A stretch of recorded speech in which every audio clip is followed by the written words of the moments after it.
Oi.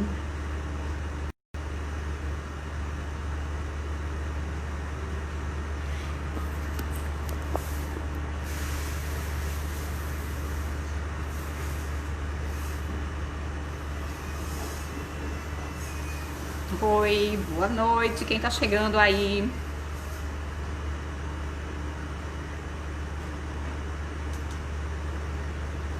Olá, pessoal. Estamos de volta aqui hoje com 24 horas com demência. Marcamos às 20, então eu vou começando aqui dizendo oi para todo mundo que tá entrando. Vamos enxergar. Oi, Rebeca.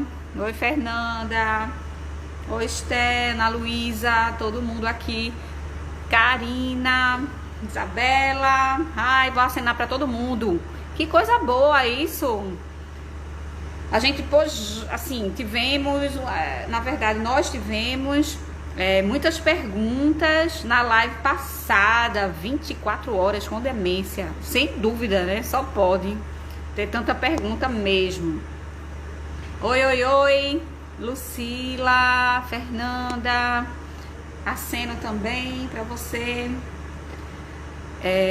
Falando que nós, da Abras Pernambuco, nós entendemos realmente e acordamos para esse método de comunicação que nós costumávamos fazer próximos, os grupos de apoio, todo mundo perto do outro. Aqui em Pernambuco, o grupo da Aeronáutica, o grupo de Olinda, o grupo do Memorial de Medicina, que a gente chama de IPET. Então, vários grupos existem para quem está do Brasil e não é de Pernambuco, que é para a gente se aproximar dos cuidadores e a gente fazer as que a gente chama de palestras educativas entre os grupos de apoio, onde as perguntas são diversas, profissionais de saúde de equipe multidisciplinar estão presentes para responder as dúvidas e perguntas dessas pessoas que sofrem com demência.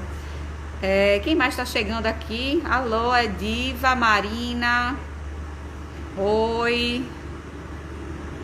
Tem mais aqui. Cleo, querida, nossa presidente da Abras, quer dizer alguma coisa? Sim, teve aniversário essa semana, ó. Parabéns pra você. Ainda dá, que não deu 20 horas, a gente pode até cantar. Nessa data querida, muitas felicidades, muitos anos de vida. Não está nada fácil fazer festinha de aniversário no isolamento social. Então a gente aproveita e canta para não perder a chance de celebrar a vida da nossa presidente Cleonice, uma realmente esforçada voluntária da Abras há muitos anos. A gente tem aqui Abras Bahia, olá, Abras Bahia presente, que bom ver os colegas aqui. Oi, Marina. Aí tem mais, quem mais que tá por aqui? Tem a Mente Sênior, que tá aqui também. Cleonice agradece, a gente agradece também, né? Todo o empenho. Uma das coisas que, claro, todo mundo, assim, acho que todos os presidentes fazem, é a movimentação dentro de Pernambuco. A gente vai muito para o interior, num contexto de Abras itinerante, e damos umas palestras, umas aulas, em cantos que vocês nem imaginam, mas a gente vai. Sempre vai.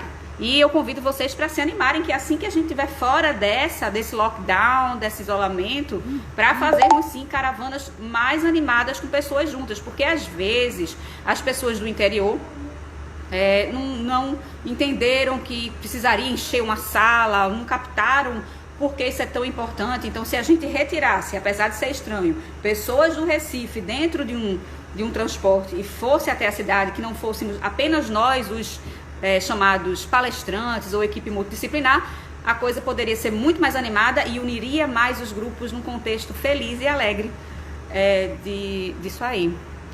Então tem, 3, 2, 1, já são 8 da noite. Boa noite, Fátima. Nós tivemos na última live 30 perguntas. Sim, e o assunto era 24 horas com demência. E por que seria isso? Na live anterior, a gente fundamentou quantas milhões de pessoas já tem demência hoje em 2030, 20, desculpa, e o que é que a gente vai ter em 2050, um aumento enorme nos casos de demência.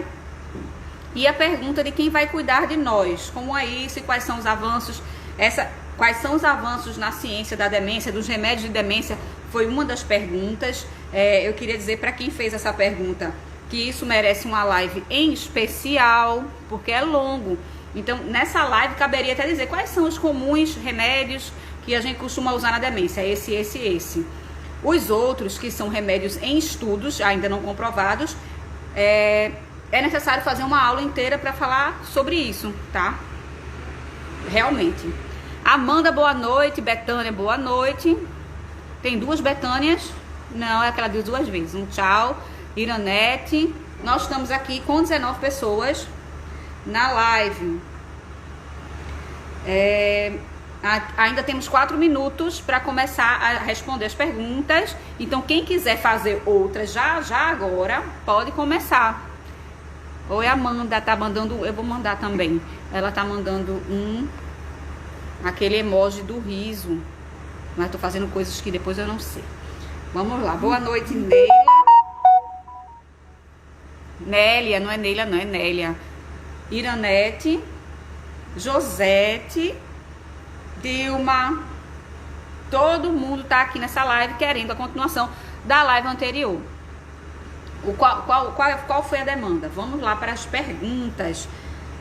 Quando o paciente fica vagando, sem saber o que fazer, ao ponto de se cansar e passar mal, o que é que a gente faz? Isso aí eu acho que na live anterior eu já tinha respondido. Então, realmente é um stop. No primeiro momento, o paciente que vaga, a gente vaga com ele. A gente não tenta interromper esse passeio sem destino que ele faz, a gente não tenta interromper, tá? Mas quando chega a exaustão, um cansaço que você vê que ele não está bem, realmente, antes disso, conhecendo o paciente, uma medicação deveria entrar, tá? Porque eu estou considerando que os métodos, até esse momento, não medicamentosos, não tinham sido efetivos, e aí, nesse caso, um medicamento seria bem-vindo. A gente tem mais... Marília, a nossa tesoureira, boa noite, tudo bom? Tem Gleise também aqui.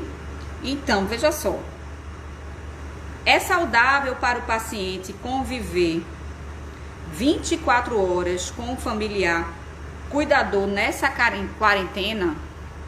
A pergunta foi essa aqui. É saudável para o paciente conviver com o mesmo cuidador o tempo todo nessa quarentena?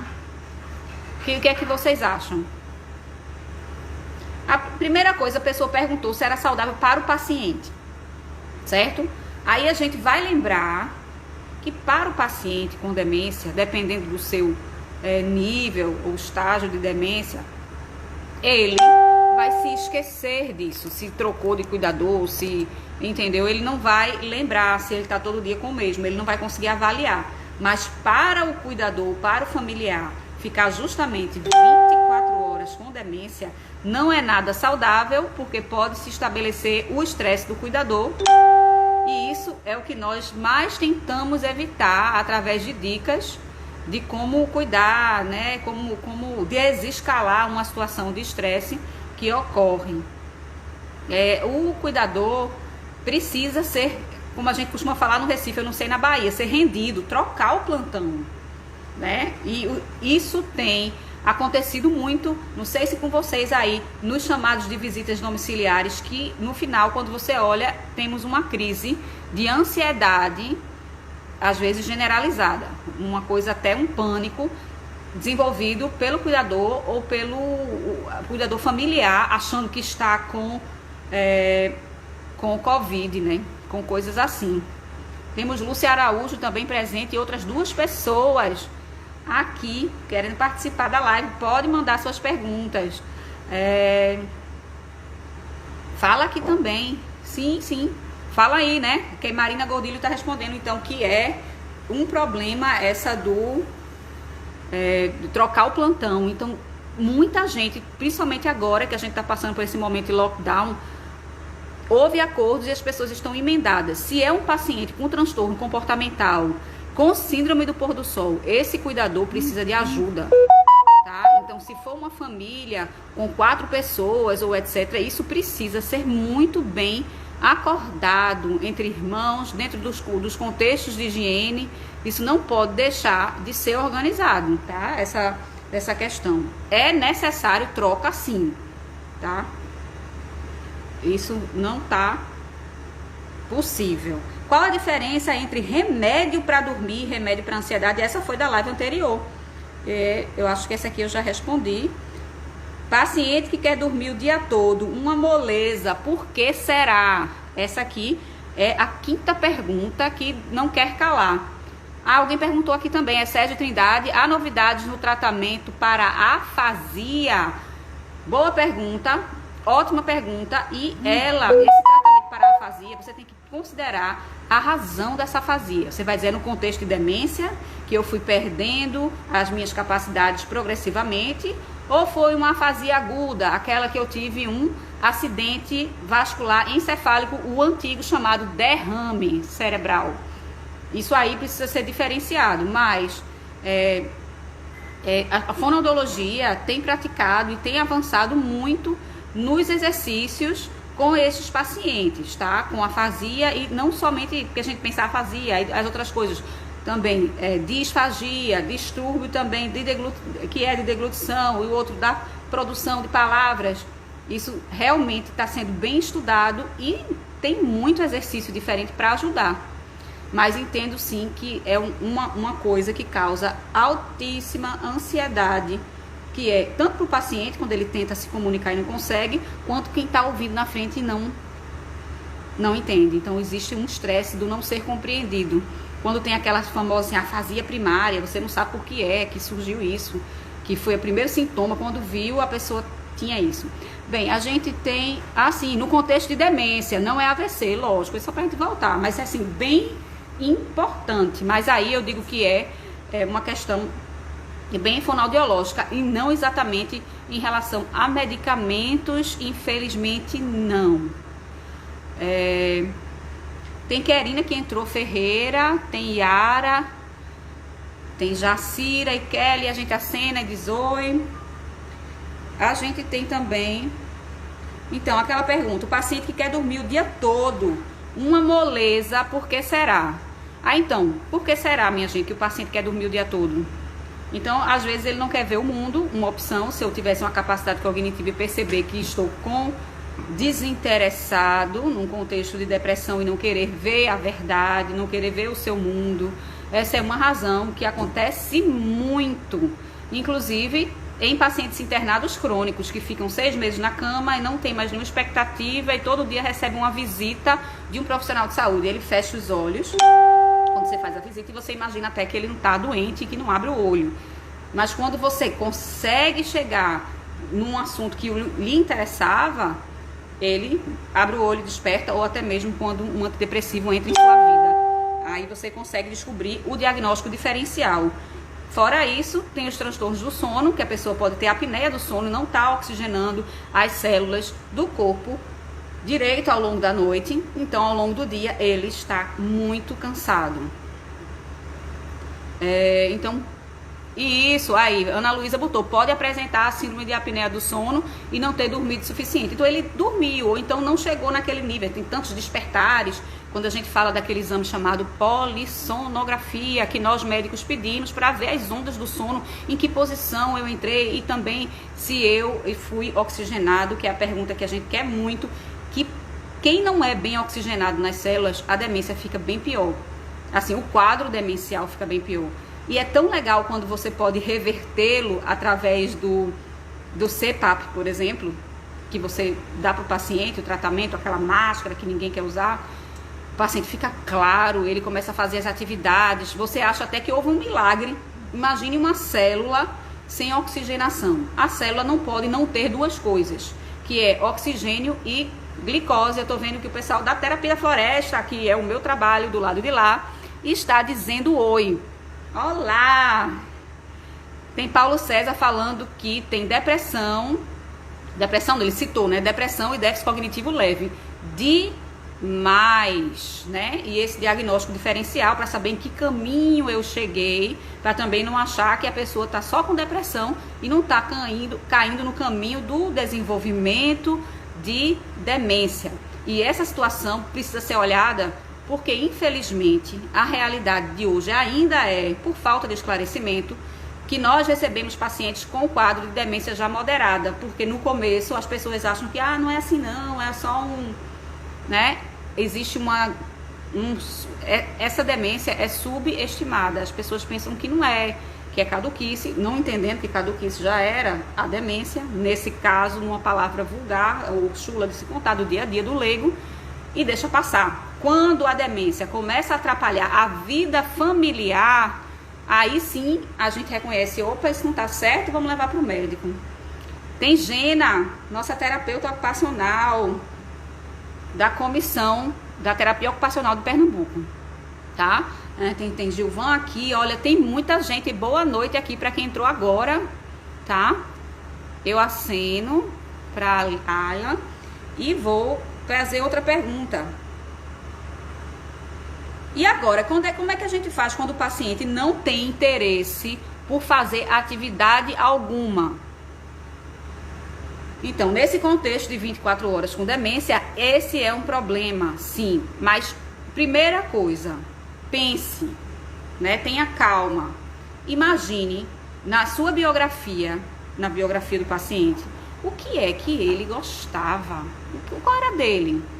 Ele costumava fazer o quê?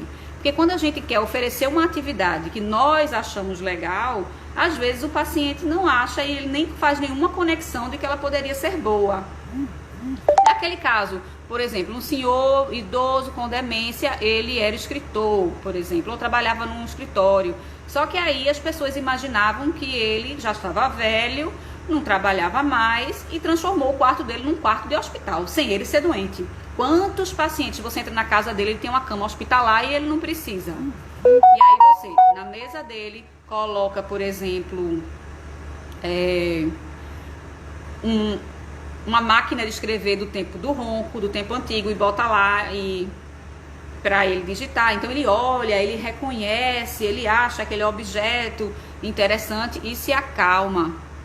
Então aí já você começa a fazer atividades, enfia um papel, tira um papel, mostra materiais de escritório, diz a ele que a gente está pensando em ir para o escritório, e aí você pode juntar uma bolsa, colocar canetas, e isso o tempo vai passando, as 24 horas vão passando. Isso aí é uma terapia que você pode fazer com o paciente. Tem Mônica Lully, arquiteta, que está olhando aqui. Não esqueçam que os arquitetos são imprescindíveis, junto com os terapeutas ocupacionais, para fazerem adaptações na casa das pessoas idosas e evitar principalmente as quedas desnecessárias, as quedas por problemas de distribuição de objetos e iluminação, tá? Isso é bem importante. Alguém diz, meu marido Chagas era músico aposentado da Orquestra Sinfônica do Recife.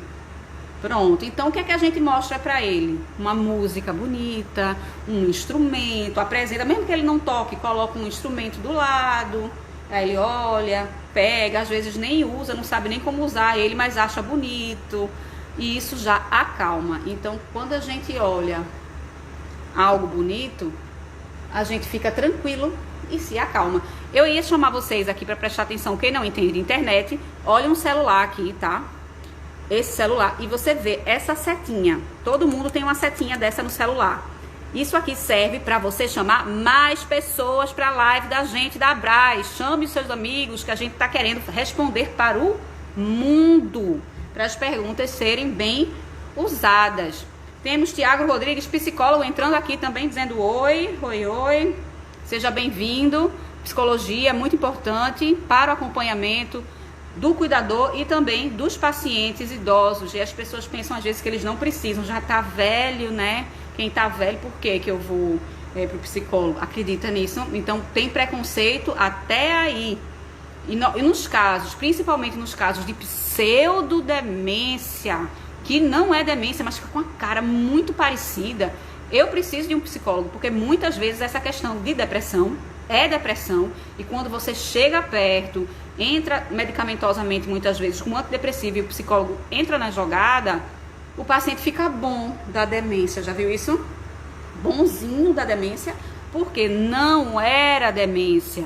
Mas nós da sociedade vimos um cabelo branco, aí diz, pronto, cabelo branco, falou pouco, não conversou comigo, ou então tem hipoacusia, ouviu mal, ele respondeu errado, então ele tem demência. Então é sempre importante lembrar do diagnóstico diferencial, de peculiaridades de cada idoso e falta de capacidade de alguma função, de ela não estar bem inteira, para repará-la, entendeu? Um aparelho auditivo, uns óculosinhos, um passeio no sol, isso anima, tá? E aí me ajuda a fazer diagnóstico diferencial de demência no DD, diagnóstico diferencial, demência, depressão. Aí tem aqui também. E como é que eu faço quando eles querem comer e comer de novo, né? Como é que eu faço com o paciente, tá? Você tá lá 24 horas com demência e a história da pessoa é comer. Como é que você faz? Eu acabei de dar o alimento e ele quer comer de novo porque ele se esqueceu. Ou ele tem uma fase ansiosa com hiperfagia, que ele tá andando, então aquele que consegue vagar bastante e se mexer muito, que é justamente o paciente que cansa muito mais o cuidador, e ele começa a atacar a mesa de frutas da sala e vai comendo, às vezes totalmente inadequado, e as pessoas se assustam, colocam a comida na boca e assim, uma coisa bem animal, e a pessoa fica chocada com esse primitivismo, né? Então tem muita demência, tipo de demência que não precisa ser Alzheimer, frontotemporal, outros detalhes que fazem a pessoa ter essa fase de vagância sem cessar e colocar comida na boca, muita, às vezes nem é comida, às vezes pega umas pedrinhas de plantas. Por favor, não tenham pedrinhas nas plantas, tá? Aquelas pedrinhas pequenininhas ao redor, que é bem ruim. Então a dica, principalmente nessa história, para diminuir a ansiedade, fazer uma avaliação médica para observar se há necessidade de medicamento para tentar diminuir essa ansiedade. Mas antes desse medicamento, a gente vai fazer uma medida com o nutricionista para que os alimentos que estejam à vista do paciente, eles sejam bem saudáveis e com as calorias que não sejam demais, porque existe uma fase, apesar de você dizer que a demência é uma doença catabólica, e é mesmo, que a pessoa acaba de alguma forma, em algum momento você vai emagrecer no final da sua doença, pode engordar sim se eu tiver numa fase de hiperfagia. E esse engordar vai piorar o quê? Se tem uma apneia do sono, ficou gordo, vai ficar respirando pior, o humor vai ficar pior, pode ficar sonolento durante o dia. Então há várias consequências do comer demais. Elisete está dizendo exatamente, importante essas informações, ver o ser humano. Luciana está dizendo qual é o melhor horário para administrar a memantina. Ótimo. Pergunta de medicamentos. Olha, existem memantinas em apresentações diversas. Quando você já está na fase que você já tomou a dose cheia, que a gente chama de memantina, que você estaria com a memantina de 20 miligramas, existe um que ele é de longa duração. Aí você toma uma vez por dia e basta. E existem as memantinas que você é de 10 miligramas, e quando você inicia, você começa com metade, com 5 miligramas, se o comprimido não tiver 5, e aí você coloca de manhã, comecei, aí depois de manhã e à noite, depois aumenta a dose da manhã e deixa metade a dose da noite, até atingir a dose que a gente chama dose cheia, a dose ideal, se houver uma boa tolerabilidade, se a pessoa tiver tolerado bem. Silvia está acenando, né? Tem mais, importante, informações. Vamos seguindo aqui nessa live. Quem tiver tendo mais perguntas, vão falando. E quem quiser chamar pessoas que você lembra, que está sofrendo com demência, que tem uma avó em casa, que tem uma tia em casa e não sabe o que fazer, você vá chamando as pessoas, porque dá tempo. Nós estamos aqui com 61 pessoas e essa setinha, essa setinha é a setinha para chamar pessoas. para a live. Vocês têm uma setinha que parece um aviãozinho. Chame todo mundo. Qualidade e quantidade do sono insuficiente é um comentário. Tem Marimelo aqui também presente na live. Pronto, aqui Fabi tá falando assim: minha mãe fica fixada em alguma coisa, tipo comer maçã, tem outras frutas juntos, só quer maçã, se deixa come 4 ou mais. É normal no portador de Alzheimer? Aí a gente diz, né? O normal e o comum, que é uma história... o comum é o que acontece muito. E o normal é o que não é não saudável, o que é não doença, né? Então isso pode acontecer no Alzheimer sim, acontece também muito na demência frontotemporal. E os truques, as dicas para conter isso é aquela que eu falei: escolher os alimentos legais que não engordem muito, tentar ver se existe alguma medicação que diminua essa ansiedade, atividades da vida diária organizadas com terapia ocupacional, não esquecer dessa palavra que é terapia ocupacional, porque muitos não entendem o que é isso, que é para passar o tempo, por que é terapia ocupacional que eu tenho que ter isso. Eu não sei se vocês concordam, vocês que já estão há um tempão nessa história de Abras e equipe multidisciplinar, que quando a gente médico prescreve psicólogo, a família entende logo e quer. Fisioterapeuta entende logo e quer, nutricionista quer, mas o terapeuta ocupacional ele fica, será que como é isso? Então eu peço a vocês que são profissionais de saúde que expliquem o que é isso e não prescrevam apenas, bota no papel, solicita terapia ocupacional e entrega, porque essa família não vai chamar o terapeuta ocupacional por não entender o que é que tem a ver com isso.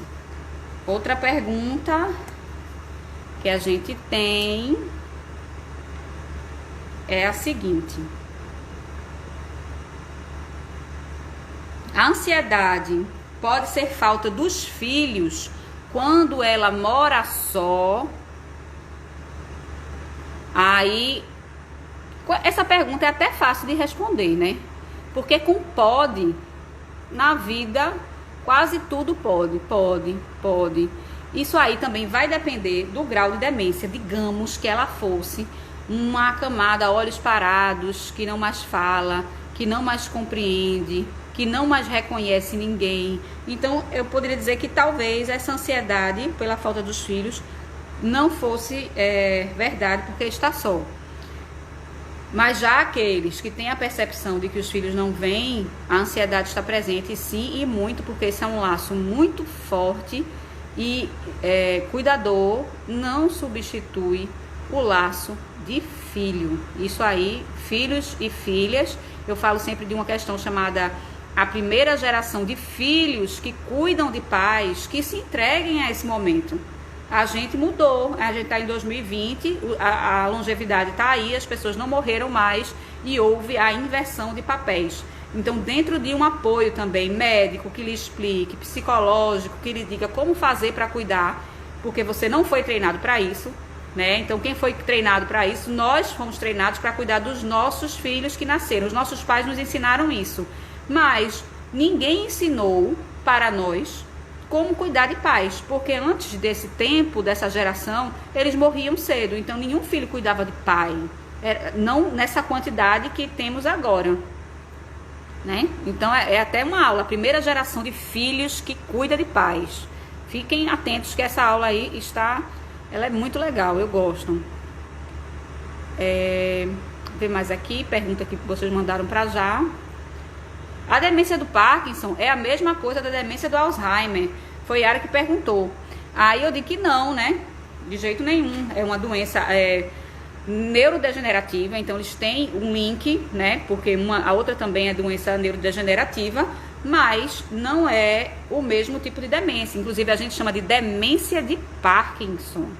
Mas pode acontecer, como relacionado ao envelhecimento, que em cima dessa demência, outra demência vem. Aí eu tenho a demência mista. Uma demência mista também, que é bem comum, a mais comum talvez, é a demência vascular, que tem os vasos sanguíneos, problemas de vasos e doenças, junto com a de Alzheimer. Acontece demais. E a do Parkinson, às vezes não confunda, que às vezes não é demência. Ele está tendo delírios repetidos, não por degeneração das células do cérebro em si, mas por efeitos colaterais daquela benzesarida, que é a L-Dopa. L-Dopa, que é o remédio que a gente passa na maioria das vezes, para os pacientes com Parkinson, para que ele consiga se mexer, que ele consiga parar de tremer tanto. Esse remédio costuma dar muitos pesadelos, e os pesadelos são horríveis. Então, se à noite ele tivesse menos dessa medicação, eu consigo às vezes reduzir sim os pesadelos, se ele tivesse mais ao longo do dia, mas eu sei que isso depende da questão neurológica especial de cada um, e costumo conversar sempre com o neurologista para trocarmos ideias sobre isso antes de mexer na medicação, né? Sempre bom. Temos aqui Orlandina, de Belém do Pará. Olá! Seja bem-vinda aqui. Todo mundo junto do Brasil. 24 horas com demência. Vocês podem mandar todas as perguntas. Buscar engajamento em atividades significativas, diz a TO. TO é terapeuta ocupacional Olívia, que também é voluntária da Abras Pernambuco. Ela está dizendo buscar engajamento nas atividades significativas. Buscar engajamento tem a ver com explicação ao cuidador, primeiro do que é terapia ocupacional, e depois para entender que aquilo que for programado precisa ser vivido junto, cuidador e terapeuta e paciente. Se não houvesse elo, se o cuidador, você ou qualquer um, na hora da visita da terapia ocupacional, for para o quarto, for para a cozinha, for fumar um cigarro do lado de fora de casa e não prestar atenção no que o terapeuta ocupacional vai fazer, essa terapia adiantou muito pouco. Eu preciso do terapeuta ocupacional junto do cuidador para que ele entenda o que está acontecendo, tá? Isso aí é fundamental, que todo mundo saiba por que é que tem terapia ocupacional e por que é que o cuidador tem que estar junto. Agora vem mais uma pergunta, tá? Minha mãe, apesar de tomar remédio, dorme pouquíssimo e é um sono agitado, deita e levanta o tempo todo.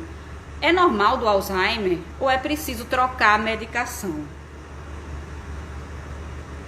A questão da mãe dormir pouco. Fiquem atentos, veja bem. Primeiramente, o conceito de pouco. Isso precisa ser compreendido. O que é pouco para você que fez essa pergunta? Porque se você disser, eu sou um adulto, eu durmo de 6 a 8 horas por dia. Tá ótimo, é isso mesmo que é para acontecer, certo? 7 e 8 horas.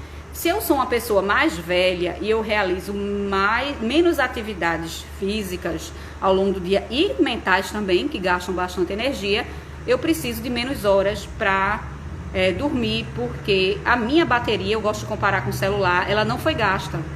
Ela não foi gasta. Então, quando eu não mandar mensagem, eu não gastei a bateria do celular. Não preciso botar na tomada para carregar. Isso ocorre muito e vocês têm toda a minha solidariedade. Quem é cuidador de paciente acamado, porque um acamado não precisaria mais do que 4 horas consecutivas. Acredita nisso? 4 horas consecutivas é suficiente para um acamado recuperar tudo. Então, você ter a ideia de passar simplesmente uma medicação para aumentar a dose não foi inteligente. Por quê? E não foi solidário, porque no final vai haver uma ressaca da droga, quer dizer, a pessoa vai ficar meio sonolenta durante o dia, no dia seguinte, do resto do remédio, e vai atrapalhar a vida do seu rendeiro, colega. Então a gente tem que pensar no outro, que vai pegar também um plantão, é ou não é? Tá? Tem que pensar nisso.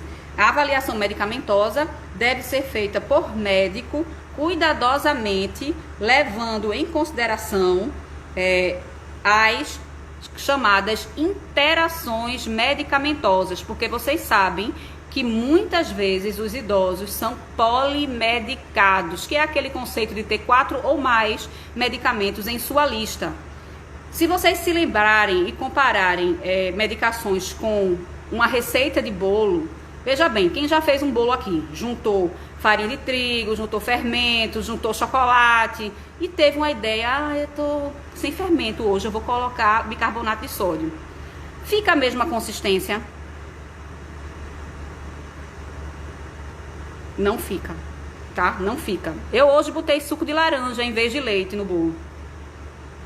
Não fica. Então, muito cuidado, porque a mistura de remédios pode não dar o efeito que você queria, que o médico queria, e você ter um terceiro produto. Você somou químicas que no final se transformou em uma outra que não era nada do que você queria.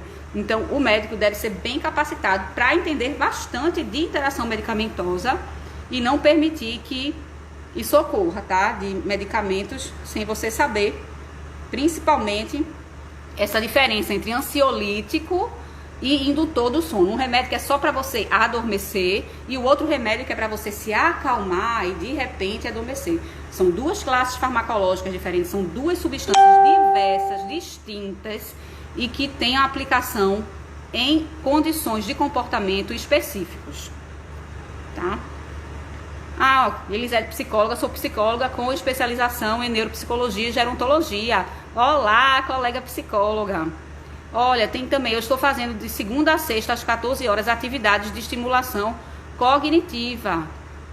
Oi, Tereza Cedrin, muito bem. E tem que fazer, porque se a gente não fizer, eu sei que a gente está no lockdown, está no isolamento, vamos seguir. Mas se você não usar, você vai, pela lei do desuso, você vai enferrujar. Então não é para o familiar entender que eu estou no isolamento, eu não faço terapia ocupacional, não faço fonoaudiologia, não faço nada disso. E não faço físio, porque o paciente atrofia.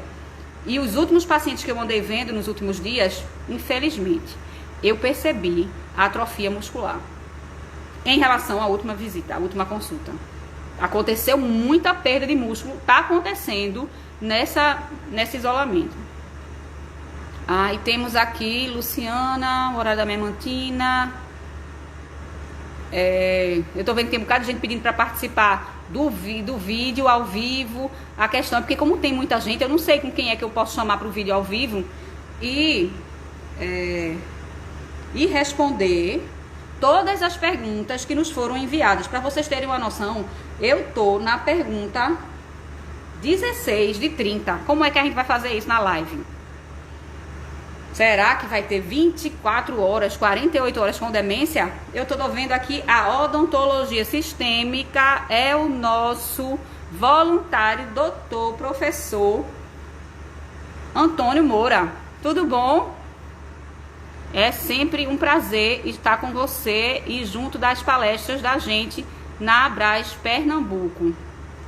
Olha só, Gilvan Borges pergunta, doutora, a diferença entre demência para amnésia?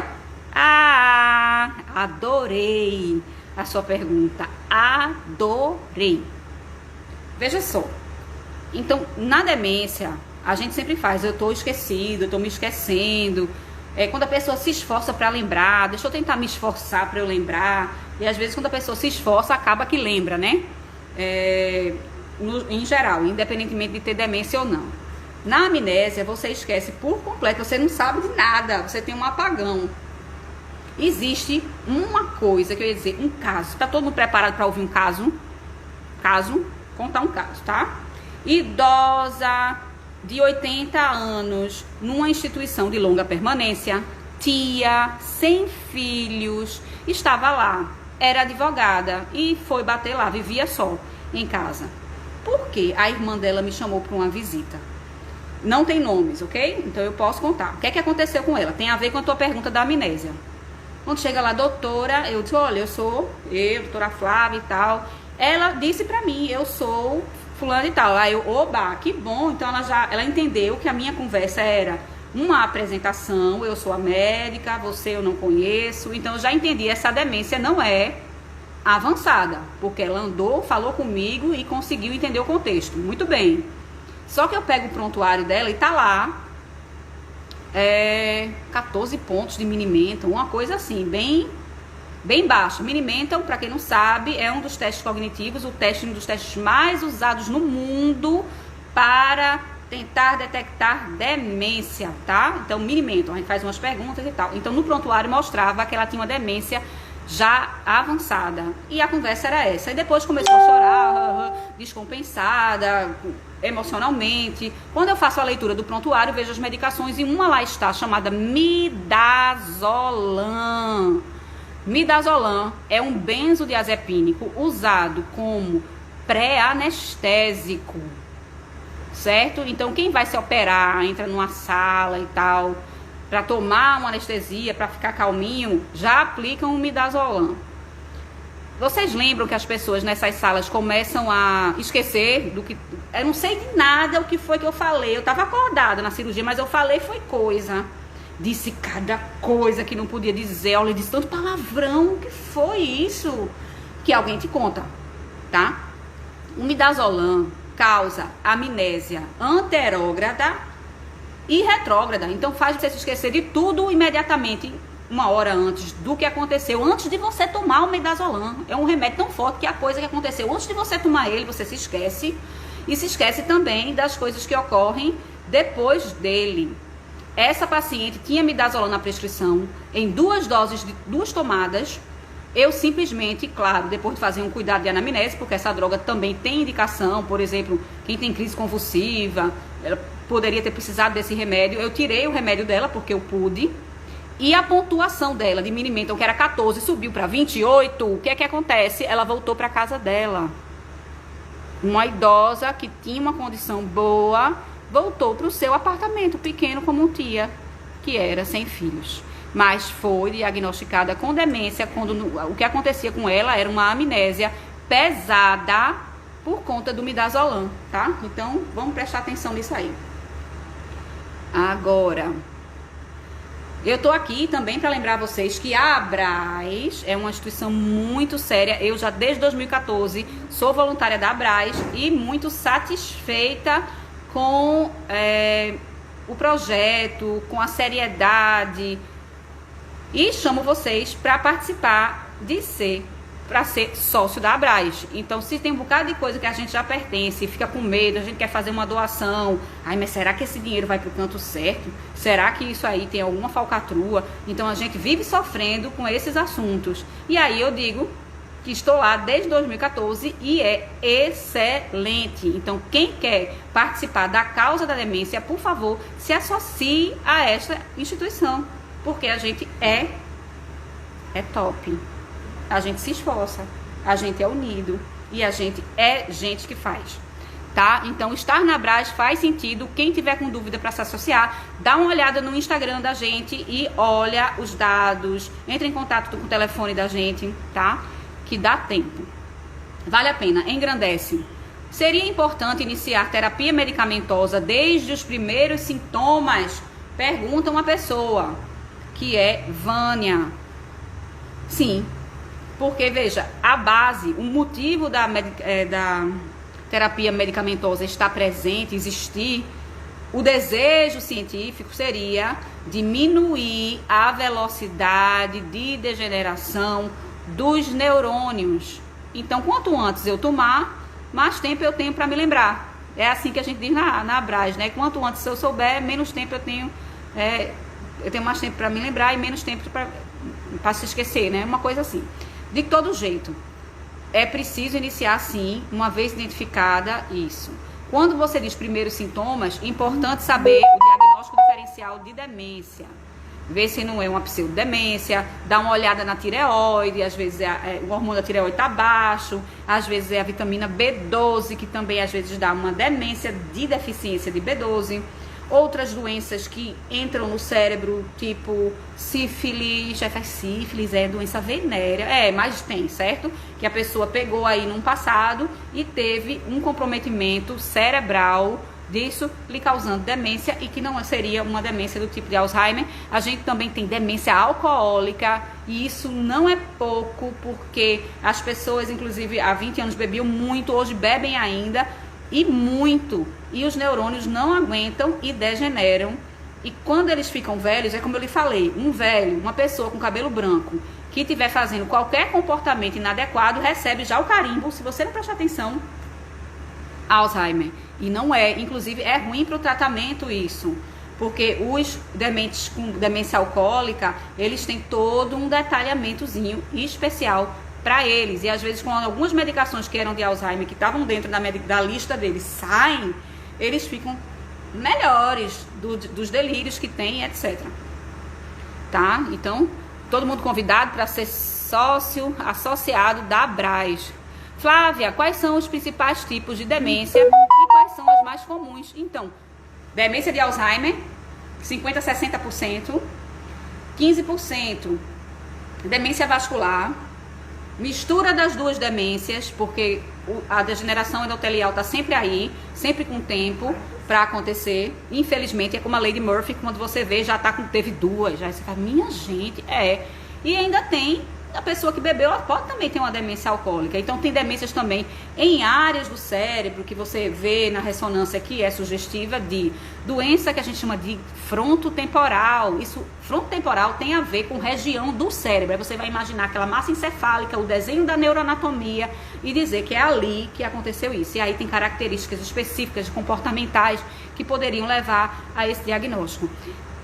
Eu tô vendo, gente, que o tempo tá meio indo pra frente já, e a gente tá na pergunta de número 18. Olha só, 30 perguntas, gente, porque eu tô respondendo essas daqui também.